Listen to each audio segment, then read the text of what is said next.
আসসালামু আলাইকুম তোমাদের সবাইকে সিস্টেম একাডেমির একটা ক্লাসে তোমাদের সবাইকে স্বাগতম। আজকে আমরা দেখব ষষ্ঠ শ্রেণীর ম্যাথ পেজ নাম্বার কত 204 পৃষ্ঠার 3 নাম্বার অঙ্কটা।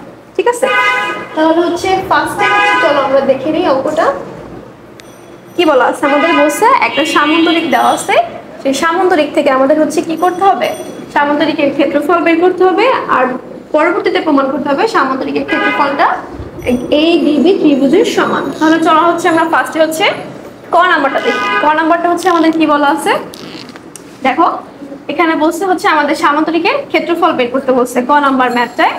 তাহলে দেখো সামান্তরিকের এখানে কি দেওয়া আছে, এটা হচ্ছে ভূমি দেওয়া আছে, এটা হচ্ছে উচ্চতা দেওয়া আছে। ঠিক আছে, আমরা কি বলতে পারি দেখো তো, আমরা হচ্ছে যে দৈর্ঘ্য মাপের অধ্যায়ে একটা অঙ্ক করছিলাম, সেটা কি ছিল, পরিসীমা বা চতুর্ভুজের পরিসীমার সূত্র হচ্ছে কিভাবে বের করতাম, 2 ইন্টু দৈর্ঘ্য যোগ প্রস্থ দিয়ে, তাই না? এখন যদি আমরা এই ক্ষেত্রে কি করতে পারি দেখো তো, আমরা এটাকে সামুদ্রিকের ক্ষেত্রে এটা হচ্ছে ভূমি আর এটা হচ্ছে কি হবে উচ্চতা, আমরা হচ্ছে বলতে পারি এটা হচ্ছে ভূমি, এটা হচ্ছে উচ্চতা, আর এটা ধরে নিলাম হচ্ছে প্রস্থ হিসাবে হচ্ছে আমাদের কাজ করে, বা ধরার ক্ষেত্রে আমরা এটা দৈর্ঘ্য ধরে নিলাম, এটা হচ্ছে প্রস্থ। তাহলে আমরা প্রস্থ বলতে কি লিখতে পারি, 2 ইন্টু 2 ক যোগ ক সমান সমান কত 180। এই যে 2 ক এটা দৈর্ঘ্য ধরে নাও আর এই কটা হচ্ছে কি প্রস্থ ধরে নাও, এটা সমান সমান কত 180। এখন এই 2টা এখানে গুণ অবস্থায় আছে, এখানে গেলে কি হয়ে যাবে ভাগ হয়ে যাবে, আর এই 2 ক আর ক মিলে কত হইল 3 ক। 3 ক সমান সমান কত হয়েছে 90। এই যে 180 কে 2 দ্বারা ভাগ করলে কত হয় 90। এখন তাহলে ক এর মান কত হবে, ক এর মান কিভাবে বের করব, 3 এখানে গুণ অবস্থায় আছে, ওই সাইডে গেলে কি হয়ে যাবে ভাগ অবস্থায়। তাহলে ক সমান সমান কত 90 ভাগ হচ্ছে 3, ক এর মান কত পাইলাম 30, ধরে নিলাম আমরা এটা পাইলাম কত 30 প্রস্থ ধরে নিলাম। তাহলে যদি প্রস্থ এটা হয় তাহলে এটা দৈর্ঘ্যের ক্ষেত্রে কি হবে আমাদের, এই যে 2 ক সমান সমান 2 ইন্টু 30, যেহেতু আমরা সামান্তরিক বলছি তাই আমরা কি বলবো এটাকে দৈর্ঘ্য না বলে কি বলবো ভূমি বলবো। ভূমিটা কত পাইছি 60 মিটার পাইছি। এখন আমরা জানি সামান্তরিকের ক্ষেত্রফলের সূত্র হচ্ছে ভূমি গুণ উচ্চতা, এই যে ভূমি এটা হচ্ছে উচ্চতা, তাহলে ভূমি আমরা কত পাইছি, এই যে এটা হচ্ছে 60 আর এই যে উচ্চতাটা দেওয়া আছে এটা হচ্ছে কত 5, তাহলে ভূমির মান হচ্ছে 60 বসা, উচ্চতা হচ্ছে 5 বসা, কত হইলো 300 বর্গ মিটার। ঠিক আছে, তাহলে সামান্তরিকের ক্ষেত্রফল আমরা কত পাইলাম 300 বর্গ মিটার। এখন আমরা যদি এই টাইপের করতে না চেয়ে এই টাইপের করতে পারি, এই টাইপের করলে তোমাদের জন্য খ নাম্বারটাই ইজি হবে, এই যে এটা। ঠিক আছে, এখন দেখো যদি আমরা ধরি এতটুকু তোমাদের করতেই হবে, এই যে কর মানটা হচ্ছে বের করতেই হবে, এতটুকু হচ্ছে মিনিমাম করতেই হবে, করে তারপরে হচ্ছে এইটুকু যদি না করো সেই ক্ষেত্রে হচ্ছে এতটুকু করতে হবে। তাহলে এখানে দেখো আমরা ভূমি পাইছিলাম কত 60 পাইছি, আর কয়ের মান কত ছিল বা প্রস্থের ধরে নিছি, প্রস্থ কত ছিল 30 পাইছি।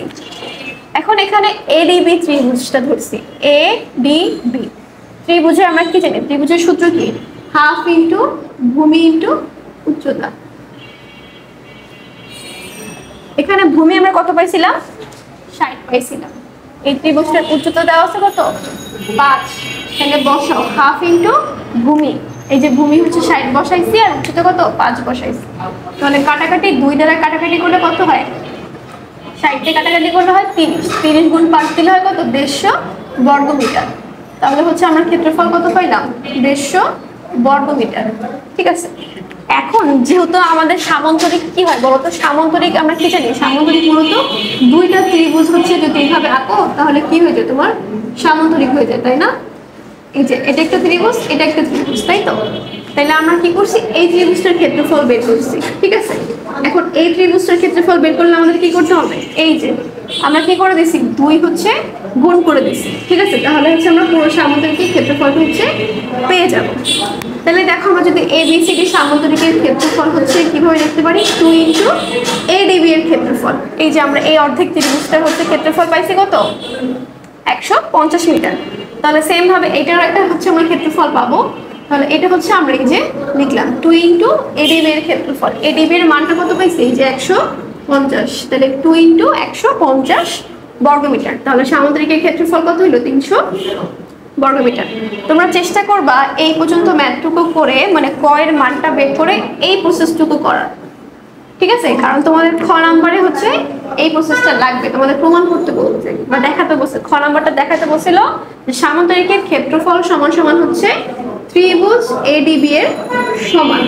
ঠিক আছে, যে ত্রিভুজ এডিবি এর সমান বা দুটো ত্রিভুজ এডিবি এর সমান হবে, এটা হচ্ছে খ নাম্বারে বলছিল। এখন দেখো ক নাম্বারে আমরা কি পাইছি, সামান্তরিকের ক্ষেত্রফল কত 300 বর্গমিটার। এখন 300 কে আমরা কিভাবে লিখতে পারি, 200 × 150 লিখতে পারি, তাই না? এখন দেখো এই 150 আমরা কিসের ক্ষেত্রফল পাইছিলাম, এই যে ত্রিভুজ এডিবি এর ক্ষেত্রফল পাইছিলাম। তাহলে এখানে আমরা 150 এর জায়গায় কি লিখতে পারি, ত্রিভুজ এডিবি লিখতে পারি, তাই না? তাহলে এই যে আমাদের হয়ে গেল ম্যাথটা। তাহলে সামান্তরিকের ক্ষেত্রফল কি হইল, 2ADB ত্রিভুজ, মানে সামান্তরিকের ক্ষেত্রফল হবে এই এডিবি ত্রিভুজের মতো হচ্ছে সমান। ঠিক আছে, এই যে এডিবি ত্রিভুজের মতো আরেকটা ত্রিভুজের সমান হবে। ঠিক আছে, তাহলে আমরা কি বলতে পারি যে আমাদের সামান্তরিকের ক্ষেত্রফল সমান সমান 2ADB ত্রিভুজের ক্ষেত্রের ক্ষেত্রফল, মানে দুইটা ত্রিভুজের ক্ষেত্রের ক্ষেত্রফল বের করলে হচ্ছে কি আমরা সামান্তরিকের ক্ষেত্রফলটা পাবো। এটাই ছিল হচ্ছে আজকে আমাদের ম্যাথটা।